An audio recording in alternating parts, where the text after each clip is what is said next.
Tássio, o que eu preciso entender em se tratando de uma análise documental de um determinado imóvel que eu quero adquirir no mundo dos leilões? Primeiro de tudo, você tem que fazer uma análise do edital. Edital é a lei maior do leilão. Por isso, para você que está anotando, escreve aí, faz um hashtag assim, faz um coraçãozinho aqui, faz aqui uma bolinha, faz aqui coloca uma purpurina aqui, faz qualquer coisa, mas coloca isso aí no seu caderno como algo muito importante de você saber, que é o quê? Você saber fazer ou você saber interpretar, que isso, gente? Interpretar, aí agora saiu, interpretar. Você precisa saber interpretar um edital de leilão. Como que eu faço para saber fazer isso então, Tássio? O que eu tenho que me atentar na hora de analisar um edital de leilão? Você precisa justamente buscar as informações base. Que informações base são essas, Tássio? É justamente a data e a hora daquele leilão.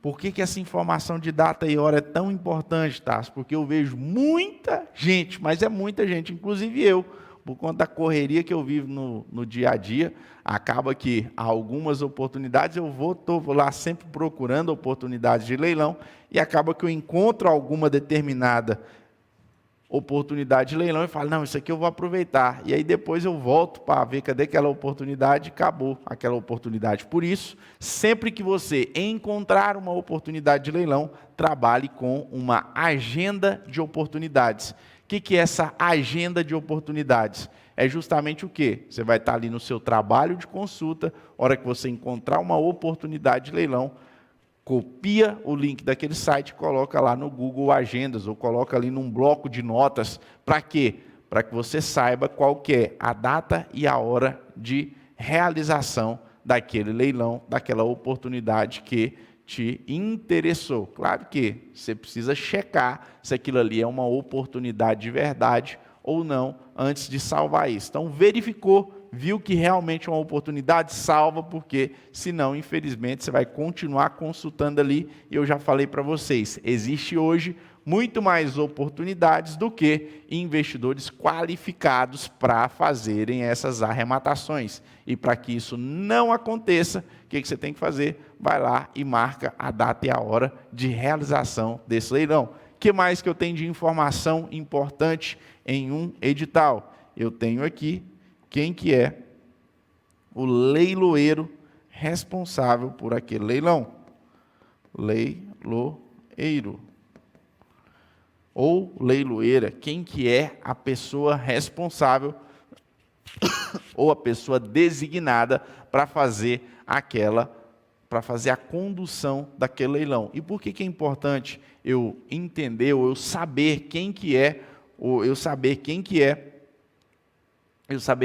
leiloeiro? Justamente para que você tenha ali um contato mais próximo com aquele leiloeiro. Nada impede de você mandar um e-mail para o leiloeiro, de você ligar para o leiloeiro, de você mandar o WhatsApp para o leiloeiro. Claro que você não pode querer fazer rolo com o leiloeiro, infelizmente tem alguns aí que fazem. Por favor, não entre nesse jogo, porque senão você vai acabar se lascando. Lembre sempre de seguir aquilo que está lá no edital do leilão. Por quê? O edital do leilão é a lei maior do leilão. E esse edital, ele tem que estar em conformidade com a lei. Por quê? Se ele não tiver em conformidade com a lei, infelizmente, você vai acabar fazendo ali um mau negócio. Você vai acabar ali, em algumas vezes, tendo seu dinheiro devolvido, depois corrigido monetariamente. Fruto de quê? Fruto de não seguir aquilo que estava descrito no edital do leilão. Então, você tem que saber, informação importante, data e hora de realização do leilão, quem é o leiloeiro responsável por conduzir aquele leilão,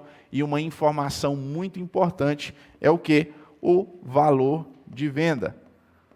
Por que esse valor de venda é tão importante, Tássio? Justamente porque, geralmente, nós teremos 2 momentos de venda em um leilão. É aquilo que nós chamamos de primeira praça e segunda praça. O que é esse negócio de primeira praça e segunda praça, tá? Eu sempre vi isso nos sites de leilão, mas eu nunca entendi esse negócio. Primeira praça e segunda praça nada mais é do que o momento de realização de um determinado leilão. E além de ditar esse momento de realização do leilão, ou seja, a primeira praça pode ser designada para o dia 8/11 de 2023, às 10 horas da manhã. E a segunda praça para o dia 8/11 de 2023, às 11 horas da manhã. Ou seja, são dois momentos diferentes de um leilão. E o que é uma outra diferença desse negócio de praça? É justamente a diferença de valores. Por quê? A lei nos diz que, em primeira praça, somente se aceitará lance pelo valor de avaliação. Ou seja, você não consegue dar um lance abaixo do valor de avaliação em primeira praça. Já em segunda praça, é possível você ofertar, você fazer uma oferta de lance por um valor inferior ao valor de avaliação e superior ao valor ditado pelo edital. Por isso, quando eu falo para vocês que vocês têm que se preocupar em verificar o que o edital diz acerca de uma oportunidade de leilão, é por conta disso. Porque, às vezes, você vai ter uma oportunidade que ela não é tão interessante assim em se tratando de primeira praça. Por quê? Ela está com valor ali muito próximo ao valor de mercado.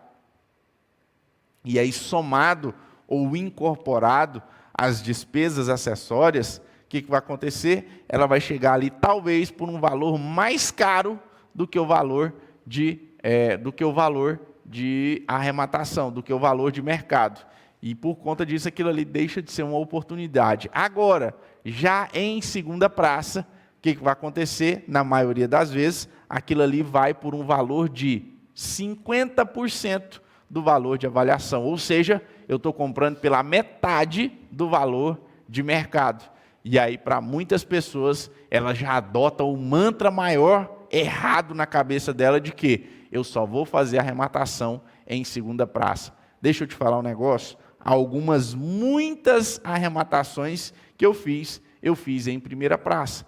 Uai, Tássio, mas como assim? Você acabou de falar para mim que toda vez que é primeira praça é o valor de mercado. Como que você fez essas arrematações? Ou por que você fez essas arrematações em primeira praça? Porque em primeira praça a avaliação tinha sido feita de uma maneira errada. E aí, por conta de essa avaliação ter sido feita de uma maneira errada, todo mundo que estava de olho naquela oportunidade falou assim, eu vou esperar a segunda praça. E aí, nem para o leilão eles apareceram.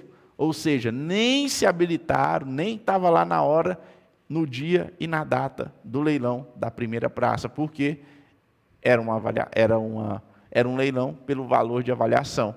E aí, o que aconteceu nesse momento? Nesse momento, aconteceu de eu fazer uma arrematação sozinho.